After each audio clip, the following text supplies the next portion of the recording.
Mantap, sangat menguatkan iman. Makasih Bu Fatimah. Kiranya Tuhan Yesus Kristus menyertai Bu Fatimah dan keluarga. Bu Fatimah, bisa tolong dijelaskan bahwa Yesus itu Tuhan YHWH dalam daging? Soalnya ada teman dari seberang mengatakan bahwa Yesus itu bukan YHWH. Please ya Bu Fatimah.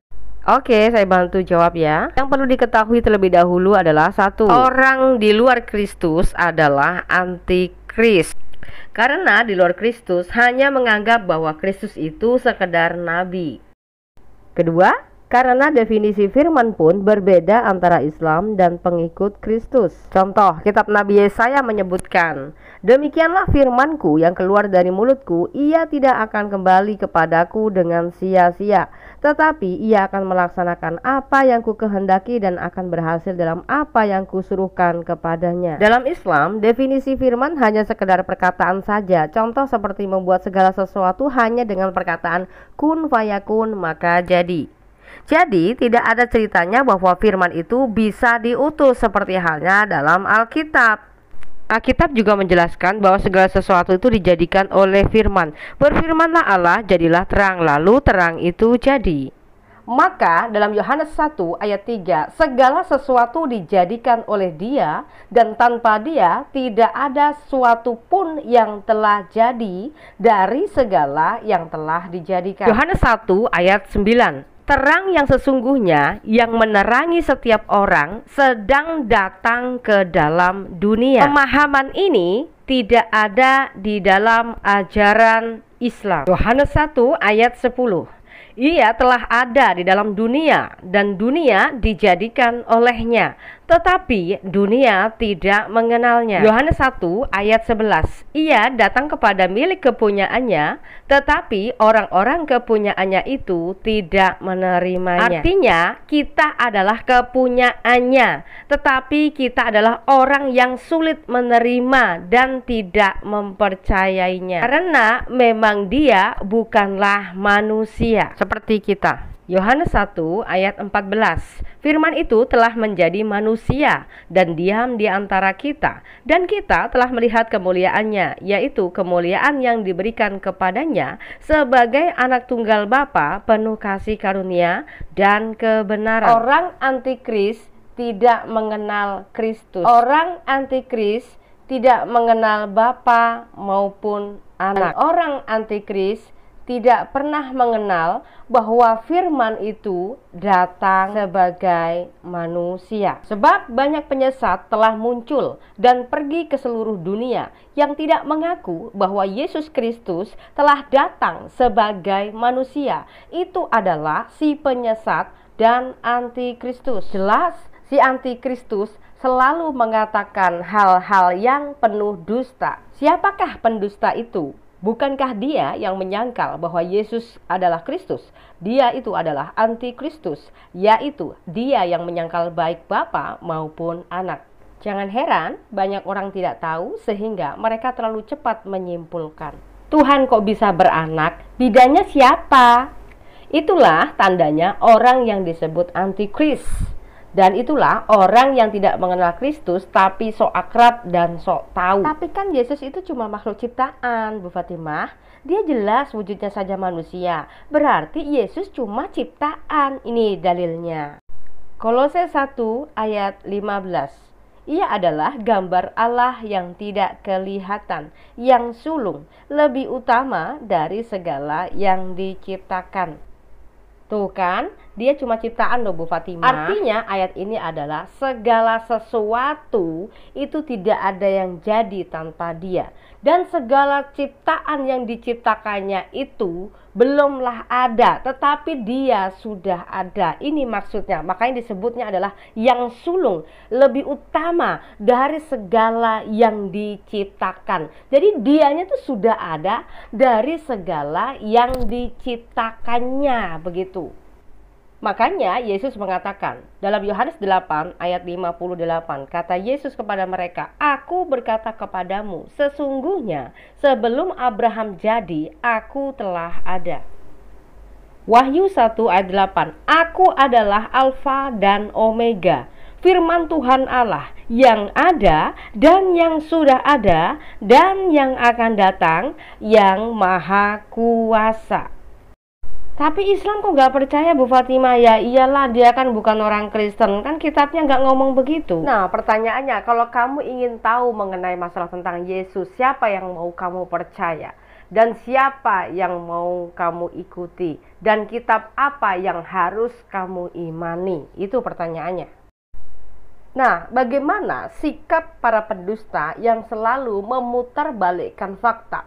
Sejarah yang pernah ada digugat sedemikian rupa, lalu mereka mengemukakan sesuatu pemahamannya atas dasar pandangannya sendiri dan tidak berdasarkan apa yang tertulis di dalam Alkitab, tetapi hanya sebagai atau sebatas mencomot ayat Alkitab untuk mengikuti tujuan arah pemikirannya.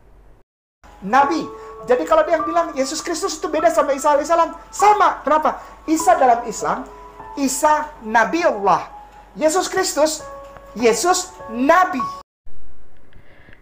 Penjelasan buntung menurut saya ya. Cuma maksa Yesus Nabi Allah. Yesus Kristus itu cuma Nabi. Itu namanya maksa alias sakarmu dewe, Om. Udah gitu pulangnya bawa amplop tebel lagi, Om ya. Keren, habis hasil ngibulin muslim dari kecil. Dengarkan ini.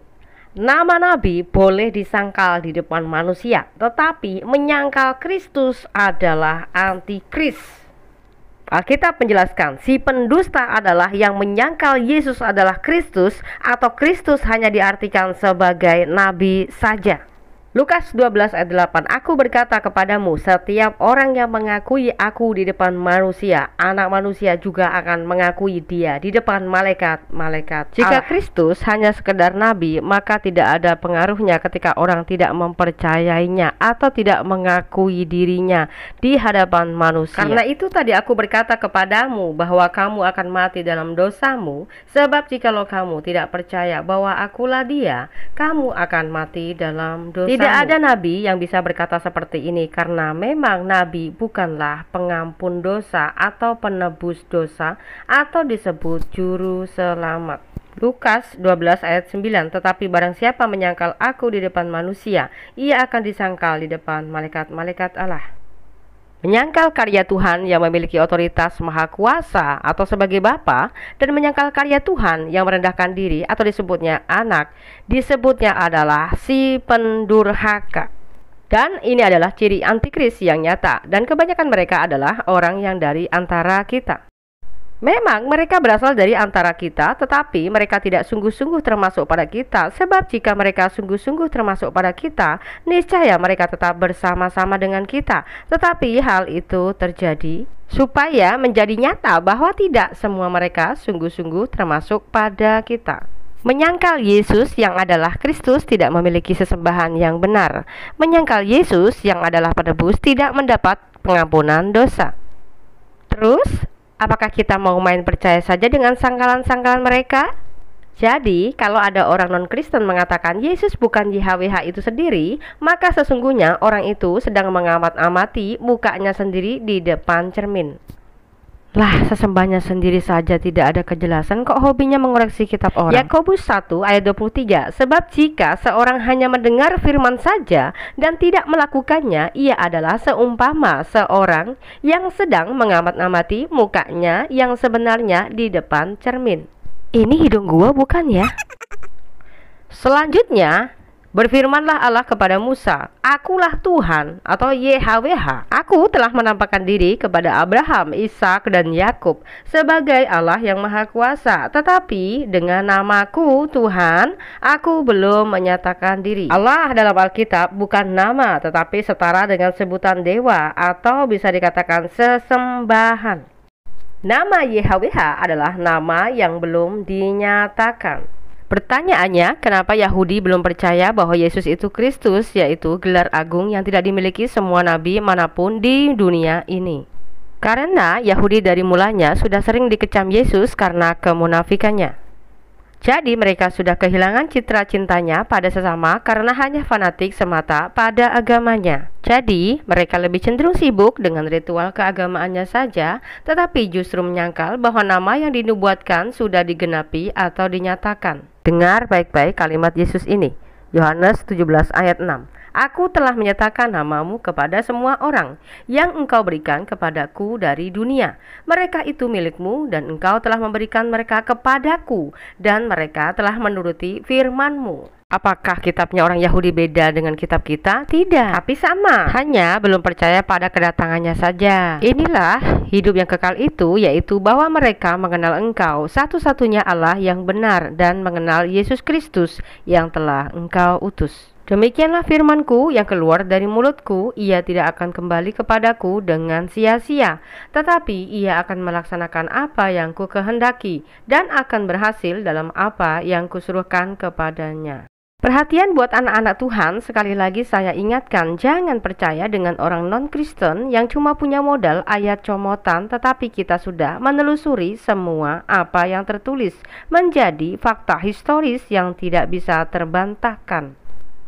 Bahwa firman dalam pandangan non-Kristen dengan Kristen jelas sangat berbeda. Alkitab mencatat bahwa firman bisa diutus dan firman itu jadi manusia. Non-Kristen memahami bahwa firman itu sekedar perkataan yang bisa dititipkan pada pelantara. Padahal bukti nyatanya dari kalangan muslim sendiri, firman bukan sekedar perkataan yang dititipkan, tetapi dengan firman segala sesuatu diciptakan. Contoh, kun fayakun, maka jadilah. Nah, artinya dengan perkataan Allahnya bisa mencipta, bukan? Pertanyaannya, apakah firman itu sebuah ciptaan? Kun fayakun, maka jadi. Artinya, tanpa firman segala sesuatu tidak ada yang jadi, bukan? Maka, tanpa firman tidak ada segala sesuatu pun bisa jadi. Sepakat ya? Pada mulanya adalah firman. Firman itu bersama-sama dengan Allah, dan firman itu adalah Allah. Segala sesuatu dijadikan oleh Dia, dan tanpa Dia tidak ada sesuatu pun yang telah jadi dari segala yang telah dijadikan. Ternyata firman itu telah menjadi manusia dan sudah datang ke dunia, tetapi sayangnya dunia menolaknya. Terang yang sesungguhnya yang menerangi setiap orang sedang datang ke dalam dunia. Ia telah ada di dalam dunia dan dunia dijadikan olehnya, tetapi dunia tidak mengenalnya. Ia datang kepada milik kepunyaannya, tetapi orang-orang kepunyaannya itu tidak menerimanya. Jadi segala sesuatu itu sudah dinyatakan dalam nama Yesus yang dengan namanya telah memiliki otoritas dunia dan akhirat setelah segala karyanya sebagai anak manusia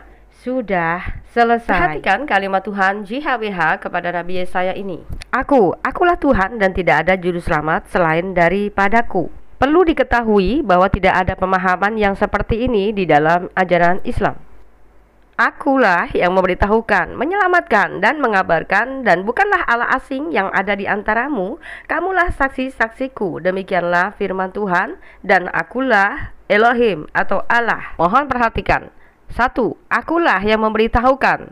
Allah Mekah tidak pernah memberitahukan tentang kabar keselamatan. Ini adalah salah satu perbedaannya. Kedua, akulah yang menyelamatkan, artinya Dia juru selamat. Keselamatan yang bukan hasil usaha cari pahala untuk masuk surga, tapi karena anugerah keselamatannya. Ketiga, akulah yang mengabarkan, artinya jadi tidak ada pakai pelantara atau biong untuk menyampaikan kabar baik itu.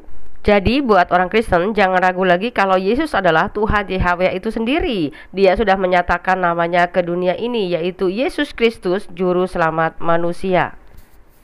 Allah itu roh dan barang siapa menyembah Dia harus menyembahnya dalam roh dan kebenaran. Demikianlah kita mengenal roh Allah. Setiap roh yang mengaku bahwa Yesus Kristus telah datang sebagai manusia berasal dari Allah. Kalau Dia datang sebagai manusia berarti aslinya Dia bukan manusia. Allah bukanlah manusia sehingga Ia berdusta, bukan anak manusia sehingga Ia menyesal. Masakan Ia berfirman dan tidak melakukannya, atau berbicara dan tidak menepatinya. Clear ya? Betul, Dia adalah Tuhan, bukanlah manusia, tapi Dia harus menepati janjinya sendiri. Beginilah firman Tuhan penebusmu yang maha kudus, Allah Israel. Akulah Tuhan Allahmu yang mengajar engkau tentang apa yang memberi faedah, yang menuntun engkau di jalan yang harus kau tempuh. Biasa bukan kasihnya Tuhan Israel itu kepada kita umat manusia yang memberikan pengajaran yang berfaedah. Bahkan dia juga sudah menuntun kita kepada jalan yang benar untuk kita tempuh, saudara. Maka sebabnya ketika tujuan kita ke surga, kalau kita cuman hanya itu loh ada surga tetapi tidak menunjukkan jalan surganya di mana, maka kita perlu waspada. Contoh, peristiwa laut terbelah adalah peristiwa yang sangat berfaedah bagi bangsa pilihan Allah Israel ya. Karena bukan hanya sekedar dongeng yang mengatakan, oh bulan itu terbelah, lo buat apa bulannya dibelah kalau memang itu tidak berfaedah. Perlu diketahui tujuan mujizat bukan untuk gaya-gayaan, tetapi salah satu pekerjaan Tuhan untuk hal yang baik. Dan bukan cuma cerita tanpa saksi mata, apalagi nggak ada faedahnya sama sekali. Dia, Tuhan, harus juga mengajar, memberi pengampunan dosa atau disebut penebusan dosa. Dia, Tuhan, bukan sekedar cerita soal isinya surga itu seperti apa, tetapi dia juga harus memberi akses jalannya untuk menuju surga.